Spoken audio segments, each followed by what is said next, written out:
broadcast with a news alert coming in. Iranian nuclear scientist Mohsen Fakhrizadeh has been assassinated east of Tehran. Fakhrizadeh was widely known as the father of Iran's nuclear program. Fakhrizadeh headed Iran's nuclear weapons project and was also a senior officer in Iran's Revolutionary Guards Corps. Iranian state broadcaster IRIB has confirmed the development. According to reports, Iran's Revolutionary Guards commander has also promised to avenge the killing of the country's top nuclear scientist. For more details, let's quickly go across to Amichai Stein, a diplomatic correspondent who's joining us live from Jerusalem at this hour. Amichai, Iranian news outlets, including the state broadcaster IRIB, are saying that Fakhrizadeh has been assassinated. What is the latest that you're picking?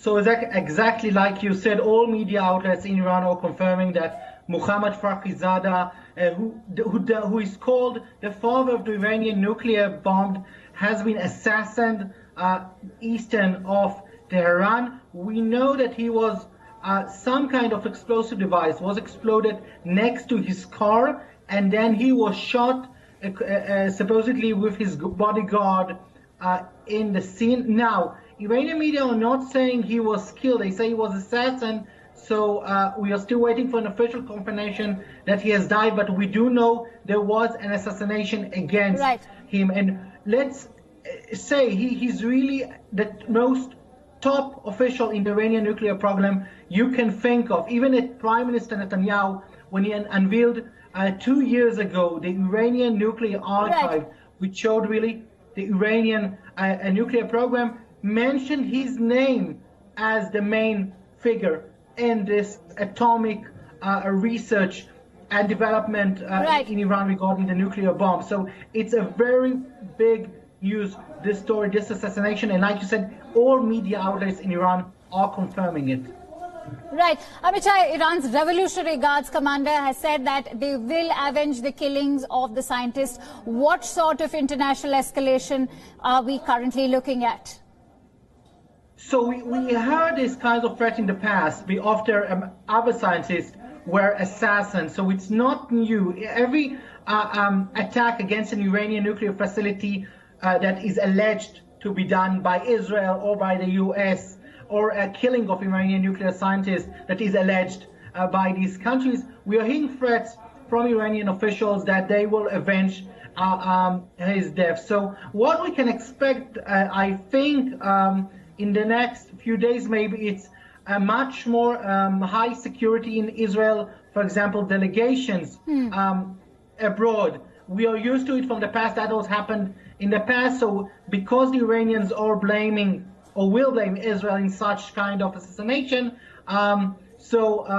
probably there will be heightened security in Israel facilities around the world and Jewish centers. And again, we hear this threat. It's not something new, but this is a big loss for the Iranian nuclear program. And I must say it comes near in the last 2 months of Trump administration, when there was a lot of talk that maybe Israel and the US are planning some kinds of maybe new actions against the program. Now, we don't know who conducted this assassination in Israel. Of course, there's silence also in the US.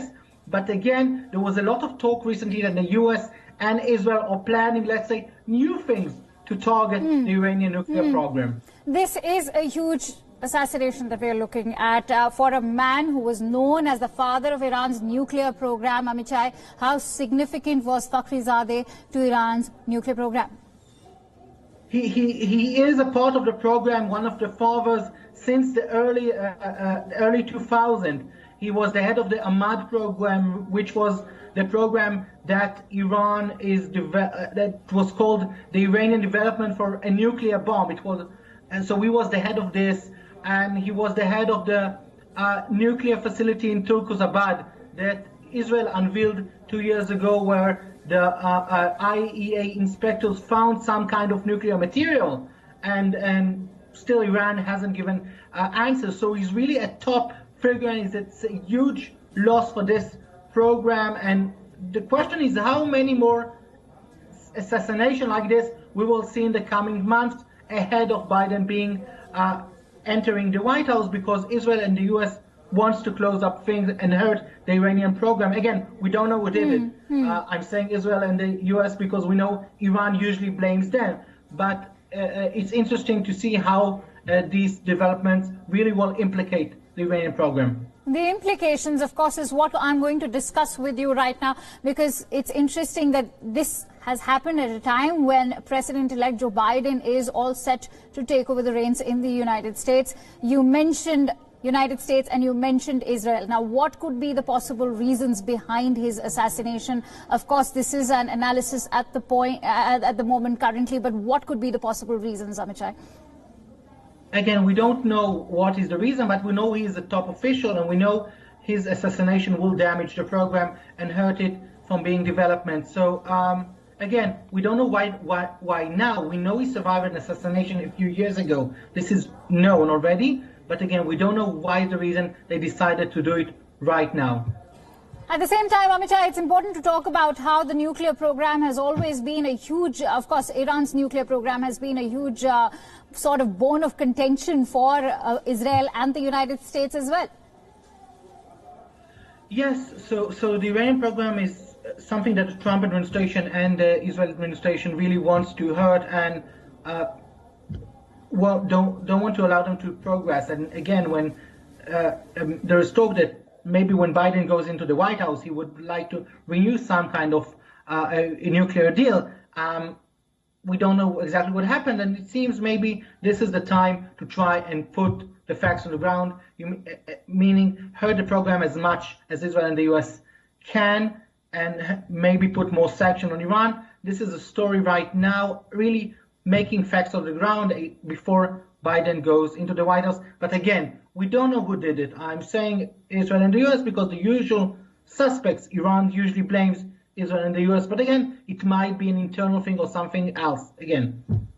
Right. You know, Fakhrizadeh was someone who was also talked about by the Israeli Prime Minister Netanyahu himself. Having said that, Amit Shai, how crucial has the nuclear program, as far as Iran's nuclear program is concerned, been for Israel and, of course, the Israeli Prime Minister himself?